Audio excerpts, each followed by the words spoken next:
نزلت في من يدعو دون الله. هل الأنبياء الآن والصحابة دون الله ولا فوق الله؟ فهم يدخلون في هذه الآية. وأنا أريد الأخ هذا يسمع أهم شيء، صاحب النظارات الشمسية. هذا من إيران معكم. ظنيت إنه إيراني، هذا لبسهم كذا. اسمعني الله تعالى يقول: والذين تدعون من دونه، كل الأنبياء والصحابة والخلق دون الله فيدخلون في هذه الآية. والذين تدعون من دونه ما يملكون من قطمير. تعرفون ايش هو القطمير؟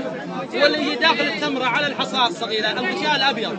ما يملكون من قطمير إن تدعوهم لا يسمعوا دعاءكم. يا علي، يا حسين، يا زهراء، يا عذراء، هذه هي الدعوة. إن تدعوهم لا يسمعوا دعاءكم ولو سمعوا، وهم ما يملكون قطمير، كيف يستجيبون؟ ولو سمعوا ما استجابوا لكم ويوم القيامة يوم تلتقي الخصوم يكفرون بشرككم. سمى الله من يدعو دون الله مشرك. يكفرون بشرككم ولا ينبئك مثل خبير. آيات صريحة تشرح القلوب. في سورة الفاتحة نقرأها في اليوم أكثر من مرة. إياك نعبد وإياك نستعين. لو قرأها شخص وهو يعلم بمن يعبد وبمن يستعين، والله لنزع الله منها الأسحار والعيوب ولرزقها الله من كل مكان. إذا ظلمها إنسان، ضرب شخص، أصابه مرض، إياك نستعين. إذا غيري يا الله يستعين بعيسى، يستعين بالعذراء، يستعين بعلي، بالحسين، بالبدوي، بالجيلاني، أنا بك أستعين. هل يتركك الله؟ إياك نعبد وإياك نستعين.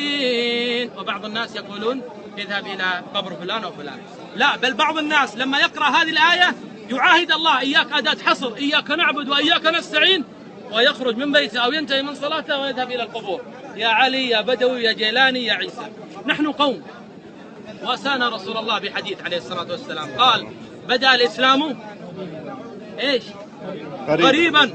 ما هي الغربة اللي بدأ فيها الإسلام؟ غربة بلال، لما كان يضرب بلال بالسياط ويوضع عليه الصخر الحار، يقول له أبو جهل ومعذبه: قل يا هبل أخفف عليك العذاب. يقول بلال إيش؟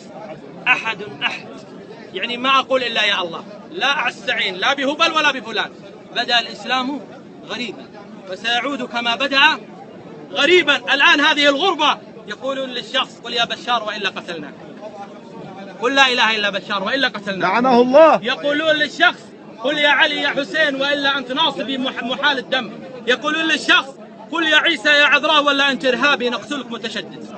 لكن إذا قال يا الله، لأن الله قال: فلا تدعوا مع الله أحدا، قتلوه. ولتمت ليس دمك أغلى من دم حمزة رضي الله عنه، الله أكبر، من دم أبا بكر وعمر وعثمان وعلي، فهم قتلوا لأجل لا إله إلا الله.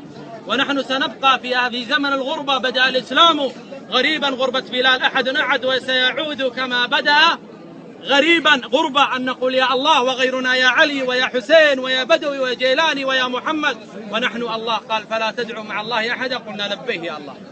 نحب علي رضي الله عنه وأرضاه، نحب الحسين رضي الله عنه، رضي الله عنهم، نحب عيسى عليه السلام، نحب العذراء، نحب هؤلاء. لكن الله قال: ادعوني أستجب لكم، وعدنا بالاستجابة. فنقول: كفيت يا الله، وستفي بوعدك يا الله، فأنت صادق الوعد، وعدت بالاستجابة. أسأل الله أن يجعلني وإياكم رفقاء نبينا في الجنة عليه الصلاة والسلام. فلنجعل هذه القلوب لا يكون فيها إلا محبة الله سبحانه وتوحيد الله، ثم محبة رسول الله.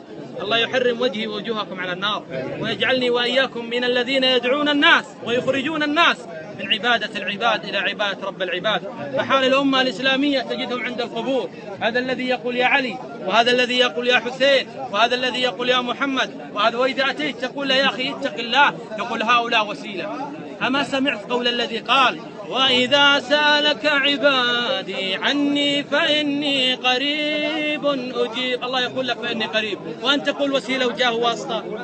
الله يحفظنا وإياكم. الله يجزيك الخير يا شيخ. الله يرضى عنك ويقبل حقك. جزاك الله خيرا وعن المسلمين كل نزور خير. القبور لمقصد واحد كما أخبرنا عليه الصلاة والسلام: ألا قد نهيتكم عن زيارة القبور، ألا فزوروها فإنها تذكركم الآخرة، نزورها نتذكر الآخرة.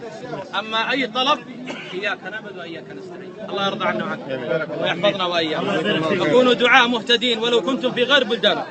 آمين يا رب. فسيسألكم الله عن الكفار الذين حواليكم لماذا لم تنقذونهم من النار؟ تراهم يظنون أنهم على الصواب. نبهوهم بدين محمد، لأن يهدي الله بك رجلا واحد خير لك من حمر النعم. الله يرضى عنا وعنكم ويحفظكم. الله يقبل حجكم.